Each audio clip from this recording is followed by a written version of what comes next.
நாய்களுக்கு நீயா நானாவும் தெரியாது, எலைட் பீப்புளும் தெரியாது, சாமானியனும் தெரியாது. அதுக்கு தெரிஞ்சது பசி பட்னி தான். நீங்க எவனோ ஒருத்தர் நீயா நாள உட்கார்ந்து கருத்துக்களை வெளிப்படுத்தினா அதுக்கு நான் எப்படி பொறுப்பாகும்? நாய்கள் தொல்லையே கிடையாதுன்னு சொல்ல 100% தொல்லை இருக்கு, அதை கட்டுப்படுத்தணும். ஆனா அது எப்படி கட்டுப்படுத்தணும், அதற்கான வழிமுறைகள் என்னன்னு அதை பேசாம தீர்வை பற்றியான விவாதமே நடக்கல. இவங்களுடைய மனத்தாங்கல, அவங்களுடைய மனக்குமுறல இப்படிதான் அது நடந்துச்சே ஒழிய சொல்யூஷன்ங்கிறது ஒண்ணு டிஸ்கஸ் பண்ணப்படவே இல்லை. என்ன சிக்கல்னா பொதுவாகவே நாயை வேண்டான்னு முடிவு பண்ணிட்டோம். அப்படி இருக்கும்போது அதை மேலும் ஜஸ்டிஃபை பண்ண இவங்களுடைய கருத்துக்களை நம்ம பயன்படுத்திக்கிறோமா அப்படிங்கிற உங்களுடைய வாழ்நாள்ல ஒரு முறை அதை எதிர்கொண்டிருக்கீங்க. மற்றபடி தினசரி நூற்றுக்கணக்கான நாய்களை நம்ம கிராஸ் ஆகிறோம், எதிர்கொள்றோம். ஒண்ணு நீங்க பெரும்பான்மையா நாய்கள் இப்படி நடந்து கொள்வது கிடையாது. இப்படி ஒரு சில நாய்கள் நடந்துக்குது. அதை மட்டும் பின் பாயிண்ட் பண்ணி அதை கண்ட்ரோலே பண்ண முடியல அப்படிங்கும் போது நீங்க அந்த ஸ்னைப்பர் வச்சு மயக்க ஊசி போட்டு அதுக்கப்புறம் நீங்க விஷ ஊசி போட்டு கொள்றதெல்லாம் இருக்கு. அப்படி அந்த குறிப்பிட்ட நாயை நீங்க கட்டுப்படுத்துவதில் மாற்று கருத்து இல்ல. நாய் நம்மளோட 50,000 ஆண்டுகளா வாழுது. அது என்ன 2024 கிடைக்க கத்துருச்சு? இத்தனை லட்சம் நாய்களை எப்படி கொல்லுவீங்க? சரி கொன்னுடும், கொன்னு அதை எங்க புதைப்பீங்க, எங்க எரிப்பீங்க?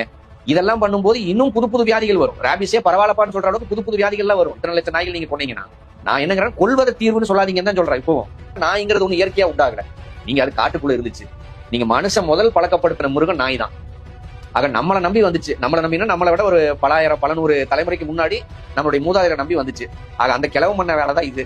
இன்னைக்கு நம்ம பண்ண தவறுக்கு அது எதுக்கு பலியாகணுங்கிற ஒரு குற்ற உணர்வோடு இதை நான் பாக்குறேன். அவ்வளவுதான்.